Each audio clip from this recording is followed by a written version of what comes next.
Hey, this is Tony Jones reporting in for the hardest question with this week's video response. And we're in Ordinary 22, where we continue to go through the Gospel of Luke and also have a proverb. Russell asks a great question about the proverb. I think the hardest question basically being, how in the world do you, how do you preach a proverb? Especially just one proverb. That's all that it is. It's Proverbs 25, 6 and 7. Don't put yourself forward in the king's presence or stand before the place of the great. For it is better to be told, come up here, than to put lower in the presence of a noble. That's it. That's all there is. It's one proverb, and it makes very little sense to me why it's even in the lectionary, except that it is alluded to by Jesus in the gospel reading, which is what I'd really like to talk about today. And actually, my question is a spin-off of Russell's hardest question. So Russell talks about this passage in Luke 14, and the lectionary has Luke 14 verses 1 and 7 through 14. So, Russell asks about what provoked Jesus into making these statements about where you sit when you're at a wedding and whether you should be at the lowest place or at the highest place. And what you should do is seat yourself at the lowest place so that then you'll be invited to move up to the highest place. Very similar to what is said in the proverb, and Jesus is, seeming to rely on the same wisdom. But then at the end of Russell's post at thehardestquestion.org, he says about this man who's healed who has dropsy, who's healed, and Jesus heals him. Why another random healing? Why isn't Jesus healing everybody? If he has the power to heal everybody, why does he just heal this person and that person? And in fact, it's another healing on the Sabbath, which we talked about last week as well, that upset the leader of a synagogue when Jesus healed somebody on the Sabbath. Here's my hardest question, and it's not even for the text. It's for the Revised Common Lectionary and the people who put it together. They don't put the story of dropsy, of Jesus healing the man with dropsy, in the Revised Common Lectionary. It goes Luke 14, verse 1, and then it skips verses 2 through 6, which is the story of this healing, and goes to verse 7. And this has been one of my pet peeves about the lectionary for many years, and that is it seems to offer an expurgated version of the gospel.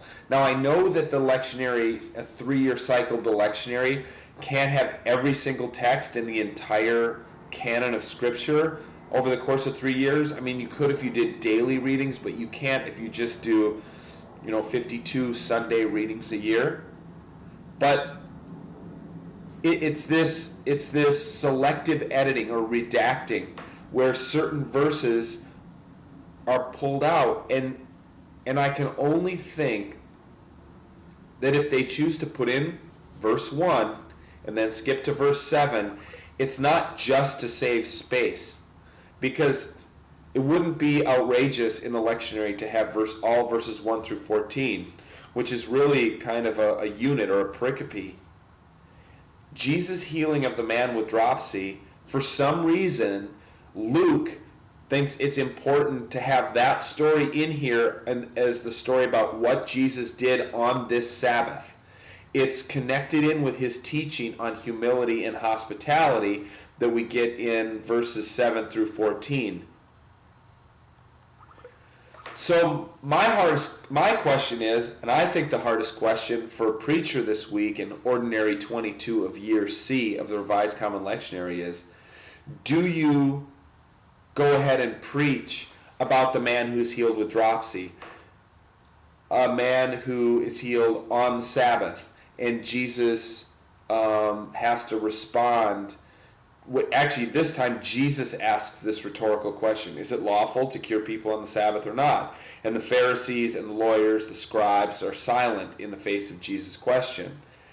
And then Jesus, just like last week, He referred to the daughter of Jerusalem, whom he healed as he made a parallel to, wouldn't you tie up your goat?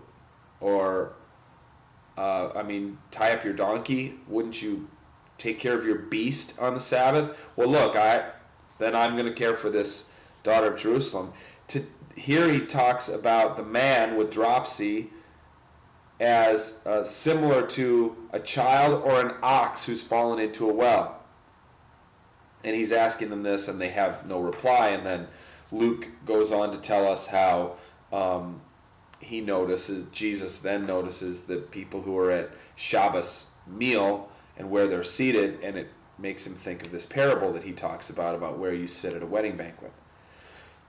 So the hardest question for me is related to Russell's hardest question, Russell's hardest question is, why does Jesus heal this one and not heal other ones? My hardest question is, why in the world does the Revised Common Lectionary again cut out a piece of the gospel text, and how do we as preachers deal with the selective editing of the Revised Common Lectionary? All right, thanks. This is Tony Jones for thehardestquestion.org.